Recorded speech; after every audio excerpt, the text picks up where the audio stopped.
నమస్తే, welcome to Y news. నేను కళ్యాణి. రాజారి మాజీ ఎమ్మెల్యే దాడిశెట్టి రాజు గారు మాట్లాడుతుంటే అలాంటి నీతి వాక్యాలు చెప్తుంటే దెయ్యాలకి వేదాలు చెప్పినట్టుంది. నిన్న ఇదేంటే బీసీ రోడ్లో కోన ప్రాంతంలో ఫ్యాక్టరీలు కట్టేటప్పుడు అక్కడ మొన్న ఎమ్మెల్యే ఎలక్షన్ ముందు యనమల రామకృష్ణ గారు ఒక్కొక్క రేషన్ కార్డులు ఇచ్చుకుంటే వాళ్ళకి 15,000 ఇస్తారని, 10 ఇంటికి 15,000 ఇస్తారని మాట ఇచ్చారని చెప్తున్నారు. ఇప్పుడు కూడా అలా చెప్పలేదు. వాళ్ళకి న్యాయం చేస్తాను, ఫ్యాక్టరీ పొల్యూషన్ లేకుండా కాపాడుతాను ముందు నుంచి మాట ఇచ్చారు. ఇప్పుడు కూడా చెప్తారు, దానికి కట్టుబడి ఉన్నారు. మీరు గతంలో 2014లో అక్కడ ఫ్యాక్టరీలు కట్టడానికి వీలు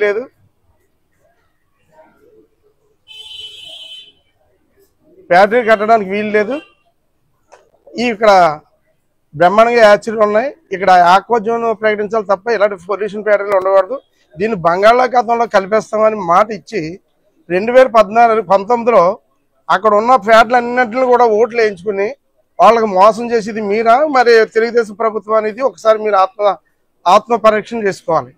ఆ రోజు మీరు మాట ఇచ్చి బంగాళాఖాతంలో కలుపుతున్న ఫ్యాక్టరీ మీరు అధికారంలోకి వచ్చిన తర్వాత మీరు డబ్బులు తీసుకుంటే అదే ఫ్యాక్టరీని పొల్యూషన్ ఉన్న ఫ్యాక్టరీని తీసుకొచ్చి కట్టించి అక్కడ ఉన్న వాళ్ళకి న్యాయం చేయండి. మీరు ఫ్యాక్టరీ కడుతున్నారని జనాలు అందరూ మీ దగ్గరకు వస్తే ఆ ఫ్యాక్టరీకి మీకు న్యాయం చేస్తారని మీరు వెళ్ళి దాన్ని కాల్చేయండి, అగ్గి పెట్టేయండి, నేను చూసుకుంటానని చెప్పి వాళ్ళతో అగ్గి పెట్టించేసి వాళ్ళ 40 రోజులు జైల్లో వేయించి కేసులు కట్టించి ఇదంతా కూడా నువ్వు చేయించి వాళ్ళ దగ్గర ఫ్యాక్టరీ డబ్బుల గురించి కమిషన్ల గురించి చేసేవని పని అనేది నీకు తెలియాలా, ప్రజలకు తెలియాలా.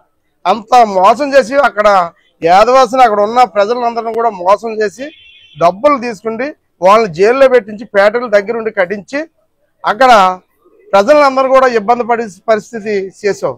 యనమల రామకృష్ణ గారు అప్పుడు 3 లక్షలు ఒప్పించినా, తర్వాత 2 లక్షలు ఒప్పించినా, ఇప్పుడు న్యాయం చేయమని చెప్పినా కూడా యనమల రామకృష్ణ గారు ప్రజలందరికీ న్యాయం చేయమని ఇప్పుడు కూడా కట్టుబడి ఉన్నారు ఆ మాటకి. మీరు చేసింది ఏంటి?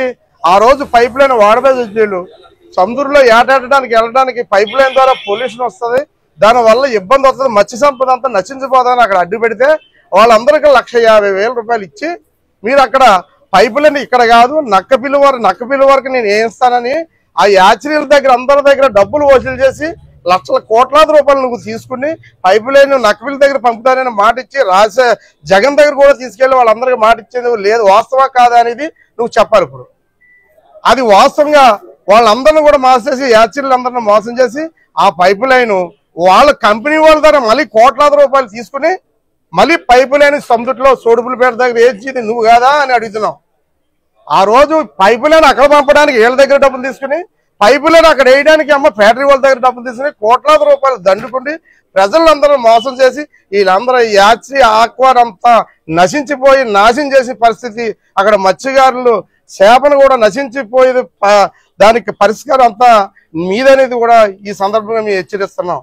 ఇవన్నీ కూడా నువ్వు చేసి యనమల రామకృష్ణ గారు చేశారు, వాళ్ళు చేశారు. అక్కడ తీర్మానాలు ఇవన్నీ కొత్త కాదు అని మాట్లాడేది చాలా తప్పు. అక్కడ తీర్మానం తిరుమలపురంలో చంద్రబాబు నాయుడు వచ్చినప్పుడు నీరు వచ్చింది, ఇప్పుడు వచ్చింది, గంగ వచ్చేటప్పుడు ఊళ్ళు మునిగిపోయేటప్పుడు మీరు ఏం చేశారు? 2019-20లో నెగ్గిన వెంటనే నీ డ్రైనేజ్ నేను కట్టింతానని అక్కడ దెమ్మ గడించి శంకుస్థాపన చేసి నీవు దెమ్మ గడింతానని మాట ఇచ్చావా లేదా? అది అక్కడ దెమ్మ గడించుకుంటే ఇక్కడ నేను డ్రైనేజ్ కడతానని చెబితే ఆ డ్రైనేజ్ నువ్వు కట్టలేకపోయేబట్టి నీకు సత్తా లేదు కాబట్టి ఇప్పుడు అదే డ్రైనేజ్ మేము తీర్మానం పెట్టి అదే డ్రైనేజ్ మేము పర్మిషన్ ఇప్పుడు తెప్పించి ఉంటే దాన్ని మహానాడు ద్వారా ఆ డ్రైనేజ్ కడుతుంటే అది నీకు ఎటకారంగా కనపడుతుందా? ఆ రోజు నువ్వు మోసం చేసింది కనపడతలేదా? ఇదమ్మా నీకు మోసం చేసినట్టు కనపడుతుందా? స్వచ్ఛందంగా అక్కడ రోడ్లు వేసి డ్రైనేజ్ కట్టి ఇవన్నీ కూడా పనిచేస్తుంటే పొల్యూషన్ ప్యాటర్న్ తీసుకొచ్చి కోట్లాది రూపాయలు దండి జనాలందరూ బొక్కలు పెట్టించి ఈ రోజు నువ్వు ఇష్టాసారంగా వాళ్ళకి 15 ఇస్తారని ఎటకారంగా మాట్లాడుతుంటే జనాలు చాలా ఉమ్మేస్తున్నారు. జనాలు తెలివైనడు అని నువ్వే చెప్పావు. తెలివైనడు కాబట్టి నిన్ను అక్కడ కూర్చోబెట్టారు, తెలివైన కుర్రోళ్ళు కాబట్టి ఈ రోజు మమ్మల్ని ఇక్కడ కూర్చోబెట్టారు. అది నువ్వు అర్థం చేసుకోవాలి. తెలివైనడు యనమల రామకృష్ణ గారితో వయసు 75 సంవత్సరాలతో కొంతమంది పోయారు, కొంతమంది మూల పడిపోయి ఉన్నారు, వాళ్ళకి తెలియలేదు నమ్ముతున్నారు, కుర్రోళ్ళు ఇప్పుడు అంటారు.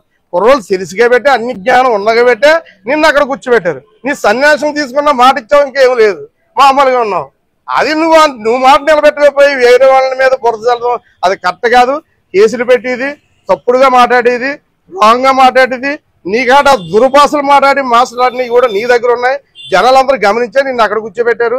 యనమల రామకృష్ణ గురించి ఎప్పుడు కూడా నీతి వాక్యాలు మాట్లాడతారు తప్ప తప్పుడు మాట ఎప్పుడు రాలేదు, ఎవరిని కూడా విమర్శించలేదని కూడా ఈ సందర్భంగా తెలియజేసుకుంటూ, ఒక్కసారి నువ్వు అనుకున్నది ఒకసారి రిపీట్ చేసుకుంటే నీ ఆత్మ పరిశీలించుకోమనేది కూడా ఈ సందర్భంగా నేను తెలియజేసుకుంటూ సెలవు తీసుకుంటాను.